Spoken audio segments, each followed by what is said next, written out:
spécialement. Comme je disais, je pense qu'ils vont essayer de vite se rassurer et nous mettre derrière. Parce qu'ils connaissent le groupe et ils savent qu'il y a de la qualité.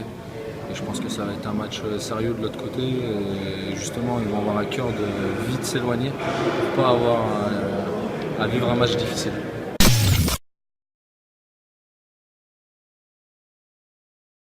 Ouais, ça va être surtout ça, je pense, c'est physiquement, parce que tactiquement et techniquement, il y a pas mal d'anciens pros et je pense qu'on peut rivaliser avec eux à peu près à ce niveau-là. Là, c'est physiquement où on va voir la différence entre des pros et des non-pros, parce qu'on a bossé toute la semaine et ils se sont préparés pour le match.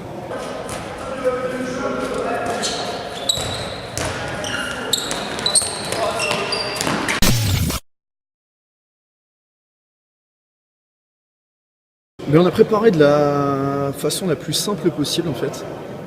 Comme on a préparé tous nos matchs de Coupe de France, parce qu'on a déjà franchi quelques tours, et comme on l'a fait contre Ponto Combo, équipe de Pro D2, on a préparé comme nos matchs de championnat. Pas de séance particulière, on a fait, je t'avouerai qu'on a même fait une semaine un peu plus légère que d'habitude. Voilà, avec une séance d'entraînement en moins pour récupérer un petit peu.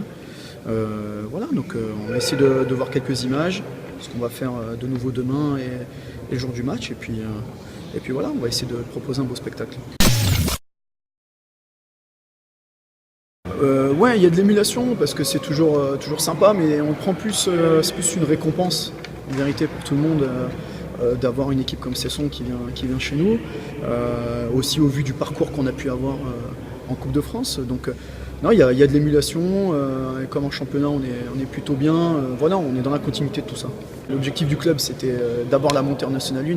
La Coupe de France c'est du bonus, donc voilà, comme j'ai dit c'est une récompense, mais c'est surtout aussi pour le public, pour les dirigeants et tout ça, donc c'est voilà, surtout pour ces gens-là.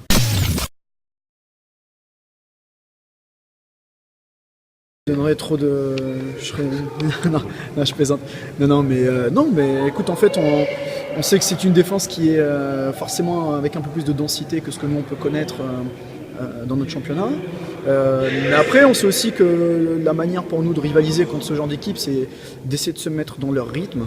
En termes de vitesse, en termes de tout ça, je dirais que la vitesse, c'est vraiment le paramètre où il va falloir qu'on joue pour essayer on va dire, de les perturber un minimum. L'organisation collective, notre organisation collective, il faudra aussi qu'elle soit vraiment performante en attaque parce que, comme tu as dit, ils sont meilleurs en défense, mais ils ont aussi parce qu'ils ont un très bon gardien derrière, qui est un gardien qui fait partie certainement des 4-5 meilleurs gardiens français. Voilà, donc on va dire que c'est pas forcément sur l'attaque placée où on va marquer le plus de buts, mais on espère marquer peut-être plus sur le grand espace où c'est là où on va dire qu'on a plus de chance en termes de rapport de force physique voilà, contre des équipes comme ça.